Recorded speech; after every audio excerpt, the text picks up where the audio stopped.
மே 1ஆம் தேதி என்ன ஸ்பெஷல்னு எல்லாருக்கும் தெரியும். ஆனா இது மே 1 சண்டே. இன்னைக்கு என்ன ஸ்பெஷல் தெரியுமா? வருஷம் வருஷம் மே 1 சண்டேல தான் நீட் எக்ஸாம் நடக்குது. National eligibility come entrance test. இந்தியால நீங்க ஒரு டாக்டர் ஆகணும். அது எந்த டாக்டரா வேணா இருக்கலாம். அலோபதி, ஹோமியோபதி, சித்தா, ஆயுர்வேதா யாரா இருந்தாலும் இந்த நீட் எக்ஸாம்ல குவாலிஃபை ஆனா மட்டும் தான் உங்களுக்கு சீட் கிடைக்கும். இது கிரேஸ்னு சொல்லலாம், பேஷன்னு சொல்லலாம், ஆசைன்னு சொல்லலாம், எப்படி வேணா சொல்லலாம். ஆனா டாக்டர் டாக்டர் தான்ப்பா. பேருக்கு முன்னாடி இந்த டிஆர்ன்ற 2 வார்த்தை போடுறதுக்கு எவ்வளோ கஷ்டப்பட வேண்டியது தெரியுமா? அதுவும் ஒரு தடவைக்கு 3 தடவை நீட் எக்ஸாம் எழுதி ரிப்பீட்டரா வாழ்ந்த எனக்கெல்லாம் அது ரொம்ப பெரிய விஷயம். ஒவ்வொருத்தவங்க மனநிலையும் ஒவ்வொரு மாரி இருக்கும். ஸ்டூடண்ட்ஸ் ஒரு பக்கம்னா, பேரண்ட்ஸ் இன்னொரு பக்கம். அவங்களுக்கே திக் திக்குன்னு இருக்கும். இன்னைக்கு ஒரு நாள் இந்த 3 மணி நேரம் எழுத போற எக்ஸாம்க்காக வருஷக்கணக்குல டைம் ஸ்பெண்ட் பண்ணி, ஃபங்ஷன் நல்லது கெட்டது கூட வெளிய போகாம, கஷ்டப்பட்டு படிச்சவங்க எத்தனையோ பேர் இருப்பாங்க. ஒவ்வொருத்தரோட ஸ்டடி மெத்தட்ஸும் ஒவ்வொரு மாரி இருக்கும்.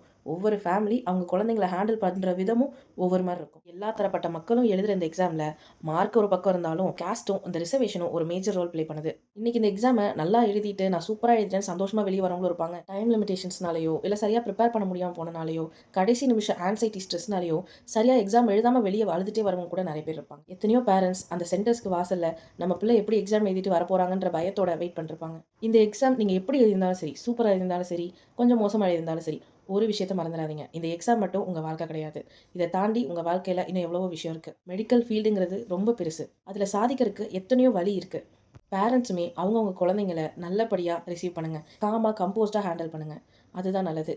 நான்லாம் 3 தடவ எக்ஸாம் எழுதியும் 3வது தடவ அழுதுட்டே தான் வெளிய வந்தேன். ஆனா, இத்தன வருஷம் கஷ்டப்பட்டு என்ன படிக்க வச்ச எங்க அம்மா என்ன தெரியுமா பண்ணாங்க? "விடு பாப்பா அழுகாத" அப்படின்னு சொல்லிட்டு ஒரு ஹோட்டலுக்கு கூட்டு போய் எனக்கு நல்ல பிரியாணி வாங்கி குடுத்தாங்க. நமக்கு ஆயுஷ்ன்னு ஒரு ஆப்ஷன் இருக்கு.